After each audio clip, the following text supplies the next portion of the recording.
करते, काय करणार आहेत, कसे बोलवलं जातं, काय केलं जातं, शेतकऱ्यांना कसं हुलकावणी दिली जाते, मराठ्यांना कशी हुलकावणी दिली जाते, धनगर आरक्षणाची कशी हुलकावणी दिली जाते, बंजारा समाजाचं कसं केलं जातं, दलित मुस्लिमांचा काय आरक्षणाचा विषय, हे सगळं पेंटिंग आहे.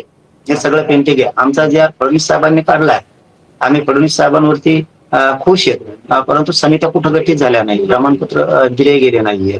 विखे पाटील साहेबांना पण काढला, आमच्या शिंदे साहेबांना पण तो जे आर काढायला सहकार्य केलं, परंतु आतापर्यंत जे आर काढला म्हणल्यावर ते वाटप होणं खूप गरजेचं होतं, परंतु तसं काही झालेलं नाही. परंतु ठीक आहे, समाजाला जे आर दिला हे महत्वाचं आहे. जसं 1994ला जे आर दिला गेला आणि 16% आरक्षण दिलं गेलं, आजपर्यंत त्या पिढ्यापासून म्हणजे 25 जवळपास 30-31 वर्ष झाली त्या विषयाला, तेव्हापासून आजपर्यंतही त्यांचे पूर्ण प्रमाणपत्र काढतात. तसं आमचा हैदराबादचा काढलेला जे आर, याच्यामुळं आता हे आजीवन जे आर झालेलं आहे. कधी पण मराठी काढू शकतात, महिन्यात काढू शकतात, समित्या गठीत झाल्यावर गाव लेवलच्या तेव्हा 6 महिन्यात काढू शकतात, वर्षात काढू शकतात. 1 वर्षाच्या आत मराठवाड्यातला 100% मराठा आरक्षणात जाणार, यात काही दुमत नाही.